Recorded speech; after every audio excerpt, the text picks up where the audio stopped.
कसरावद में बाईपास निर्माण कंपनी द्वारा किसानों की खड़ी फसल को ट्रैक्टर और बुलडोजर चलाकर नष्ट किया गया। खरगोन जिले के कसरावद में सोमवार को तहसील कसरावद के ग्राम भिलगांव, कसरावद खुर्द और रशीदपुरा के सैकड़ों किसानों ने अपनी मांगों को लेकर मुख्यमंत्री के नाम अनुविभागीय अधिकारी एवं भू अर्जन अधिकारी कसरावद को ज्ञापन सौंपा। शनिवार को ग्राम कसरावद बुजुर्ग स्थित कृषकों की कृषि भूमि में बाईपास निर्माण कंपनी द्वारा अचानक बुलडोजर मशीन एवं ट्रैक्टरों से फसलों को नष्ट कर दिया गया था। किसानों द्वारा उन्हें रोके जाने पर कंपनी के कर्मचारियों द्वारा किसानों के साथ अभद्र व्यवहार किया गया था। किसानों का कहना है कि बाईपास निर्माण कंपनी के कर्मचारियों द्वारा एवं राजस्व विभाग द्वारा कृषकों की अधिकृत की जा रही भूमि का सीमांकन नहीं किया गया है और न ही भूमि में स्थित पाइपलाइन का सही ढंग से मूल्यांकन किया गया। किसानों को मुआवजा राशि भी अभी तक नहीं मिली है और पाइपलाइन का मुआवजा भी किसानों को नहीं मिला है। इस संबंध में किसानों द्वारा आपत्ति ली गई थी, लेकिन आज तक उनका निराकरण नहीं हुआ है और न ही किसानों की भूमि का 3D सर्वे हुआ है।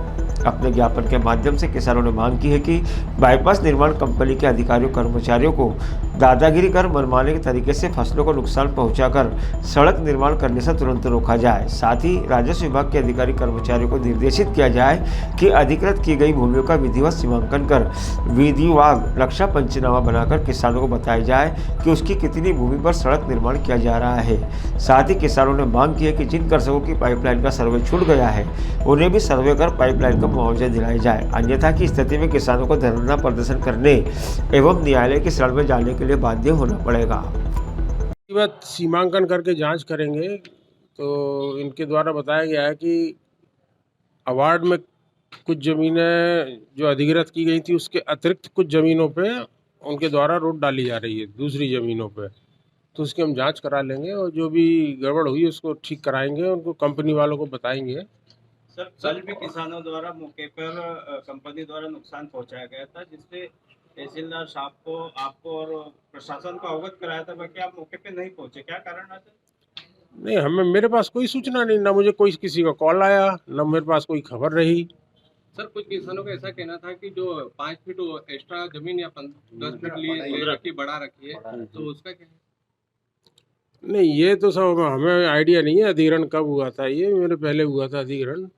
तो अभी तो जो समस्या आ रही है कि भाई ज़्यादा जमीन पे बोल के ली गई थी कि कोई GPRS का वो है, पोल गड़ रहा है, उस हिसाब से ये था ना? नहीं, मुझे इस बारे में कोई जानकारी नहीं है। कुछ किसानों को मुआवजा नहीं मिला है, जमीन भी जा रही है, तो उनको आवेदन देना चाहिए, उसकी हम जांच करा के कलेक्टर साहब को अवगत कराएंगे इस बारे में कि जिनकी ज़मीन तो गई है, मुआवजा नहीं मिला है, तो उनको ज़रूर मुआवजा मिलेगा। भिलगांव ग्राम के समस्त किसान हैं।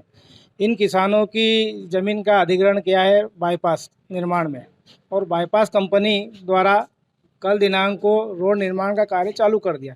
लेकिन स्थिति यह है कि रोड निर्माण कंपनी ने जिन किसानों की खेतों से काम चालू किया है, न तो उन ज़मीनों का सीमांकन हुआ है विधिवत, न उनका नक्शा है, न उनके मौके पे पंचनामा बना के उनको बताया गया है कि ये कितनी ज़मीन का अधिग्रहण करके कितनी ज़मीन पे रोड निर्माण करेंगे। पहले जो सर्वे है तो वो खंबे गाड़ गए थे, उसके बाद जो सर्वे है फिर खंबे गाड़ गए थे। तो 3 बार सर्वे करके किसानों की अच्छी ज़मीनों का नुकसान किया जा रहा है, और जो ज़मीन अधिग्रहण की है शासन ने, उससे कई गुना अधिक ज़मीन का बाईपास कंपनी ले रही है, जिससे किसानों का आर्थिक नुकसान हो रहा है। और अभी चूँकि फसलें लगी हुई है किसानों की, कल दिनांक को एक कृषक के खेत में बुलडोजर चलाकर उसको आर्थिक नुकसान करा। तो जिस तरह से कंपनी खुद ये बताना नहीं चाहती कि उसको कितनी रोड निर्माण करना है, राजस्व निरीक्षक, पटवारी, तहसीलदार ये मौके पे कभी गए नहीं, इन्होंने कभी देखा ही नहीं कि किसकी पाइपलाइन का सर्वे कहाँ हुआ है। अभी तक ये स्थिति क्लियर ही नहीं है कि किसान जो भूमि स्वामी है उसकी पाइपलाइन कहाँ है, उस भूमि स्वामी को पाइपलाइन का सर्वे मिला है कि नहीं मिला है, और उन पाइपलाइनों का भी अभी तक मुआवजा नहीं दिया गया है। जिन किसानों के सर्वे हुए, जिनमें सर्वे छूट गए, जिनमें उस समय के अवार्ड में जो नाम नहीं आए हैं, उनकी ज़मीनें तो शासन अधिग्रहण कर रही है, लेकिन उनको मुआवजा नहीं मिला है। और वो शासन कह रहा है इसका 3D सर्वे करवाएंगे। 3D सर्वे करवाने का समय है, उसको भी 2 साल व्यतीत हो गए हैं। 2 साल के बाद भी कंपनी मनमाने तरीके से रोड यदि निकाल देती है तो किसानों की ज़मीनों का, अच्छी ज़मीनों का नुकसान होगा, किसानों की फसलों का नुकसान होगा। हमारा शासन से यही मांग है कि हम समस्त किसानों की जो ज़मीनें अधिग्रहित कर रहे हैं उनका विधिवत सीमांकन हो, मौके पे तहसीलदार राजस्व पटवारी जाए, सीमांकन करें, पंचनामा बनाए कि कितनी ज़मीन जा रही, कितनी पाइपलाइन जा रही है, उसके बाद वो रोड बनेंगे, नहीं तो रोड बनाने नहीं देंगे, किसान लोग धरना प्रदर्शन करेंगे। सही मांगे नहीं मानी जाती है तो उसके बाद अगला नहीं मांगी जाए तो आगे फिर किसान आंदोलन करने के लिए बाध्य होंगे और न्यायालय की शरण में भी जाएंगे। हमने इस मुआवजे से असंतुष्ट होकर आर्बिट्रेटर महोदय खरगोन कलेक्टर के यहाँ भी हमने प्रकरण लगाए हैं। उन पर इस मुआवजे से भी हम असंतुष्ट है कि हमको कम मुआवजा दिया गया है, तो उसके खिलाफ तो हमने माननीय कलेक्टर साहब के यहाँ अपने मुआवजे प्रकरण लगाए हैं। तो हमारा निवेदन शासन से ये है कि हमको मुआवजा भी दिलाया जाए, साथ ही हमारी ज़मीनों का सीमांकन विधिवत किया जाए। क्या नाम इनका? क्या नाम लिखा? ब्रजेश कुमार व्यास, एडवोकेट कसरावत। कसरावत से जाहिद अजमेरी की रिपोर्ट।